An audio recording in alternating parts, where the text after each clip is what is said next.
Have you tried the new chicken sandwich yet from KFC? It's only $3.99. I saw it on a commercial and it looked really good. I tried it and it is really good. I give it 4 out of 5 stars. And the biggest reason I like it is it's not too expensive. It's not like one of these $9 chicken sandwiches that you can get from Wendy's, McDonald's, Arby's. If you make something like that into a meal deal for like 13 bucks, that's way too expensive for a lunch. This is only $4 plus tax for the sandwich. Get yourself a 50-cent bag of chips, a 50-cent bottle of water, and you have yourself a $5.30 lunch. And this is the good stuff too. I like it because you get to taste some of that juicy KFC recipe without kind of going too overboard on the unhealthiness.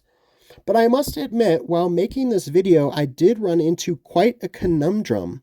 I used to study the Civil War a lot, and I always had in the back of my head that Kentucky was basically a northern state, right? I mean, those were our boys in blue, staying true to the Union, even though they are right there on the southern line. So then how come Colonel Sanders is completely decked out in a southern style suit? You see the KFC icon and we all just think of the South and how much they love KFC in the South. And the answer is that actually Kentucky was completely the only state that was completely neutral during the Civil War, the entirety of the Civil War. They asked that no blood be spilled on their soil. And basically that's because the southern half, just like parts of southern Illinois, you start blending into the deep South.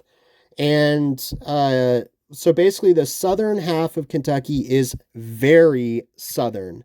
As you can see here, which side Colonel Sanders is on.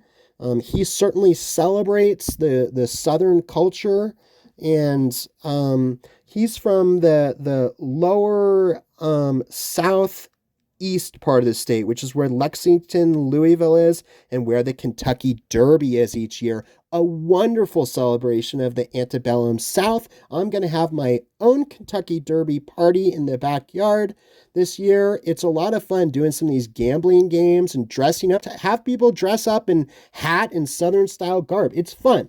And, look at the positiveness of the South instead of focusing on that negative aspect. We're not going to talk about any of that or celebrate any of that. We're just celebrating, like my new novel coming out, the magic of the South. My new novel coming out in 2022 is an action comedy about a Russian hitman that goes on a training mission to the South. Everything goes wrong for him, but the narrative is used as a vehicle to kind of show you guys the very best parts of the South. Because with all of the left propaganda, the PC, the multiculturalism, I feel as though I almost need to come back with a little bit of right-wing propaganda just to kind of at least get a little bit more at the truth of things. It's just too bad that our society now is trying to force people to be multicultural. If there's parts of the country that don't want to be multicultural, like so maybe some of the white suburbs, black neighborhoods, Hispanic neighborhoods, some of those neighborhoods may want to actually retain their culture and be around other people of their own ethnicity. You guys call it racism. I call it just common sense or personal preference. And also all this calling a person a racist constantly for just wanting to keep their culture alive. Shame on you guys for doing that. I mean, think about it. The word race, what are two other words for that? Ethnicity and culture. Or is that a bad thing to be a culturalist? Another thing is like New York City, the greatest melting pot in the world. The best thing about going on a trip to New York City is actually visiting its segregated areas. Little Italy, Little China.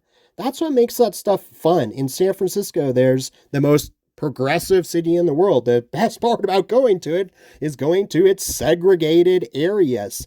But unfortunately, there's a group of people in this country, I think it's actually the illegal immigrants themselves, who try and make something like that seem bad, where it's bad to try and keep, like, I remember when there was Italian neighborhoods in this country. In fact, I'm doing a video on one of the very last ones. They're becoming extinct. It's called The Hill in St. Louis. I'm going to do the 5 best sandwiches on the Hill in St. Louis here in a couple months. Check that out. But basically, it's just too bad that people are just buying into this multiculturalism.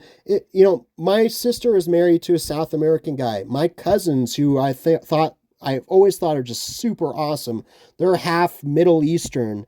So if you want to be multiculturalism or multicultural, go right ahead. Do whatever you want to do, but don't tell other people who may not want to be like that, like the Amish, like the Italian neighbors, white suburbs. Don't be like, oh, the housing authority, we're no longer allowing you to say, hey, is there a Hispanic neighborhood that I can? They don't allow that stuff, and then they try and mix everything together into a grayness, and that's what you're gonna get, guys. If you go on a vacation, you're gonna miss the whole point of the vacation is to go and see another culture. You wouldn't want to go to France and see a bunch of mosques and Middle Eastern stuff. So that's my review of the chicken sandwich. Have a great day, guys.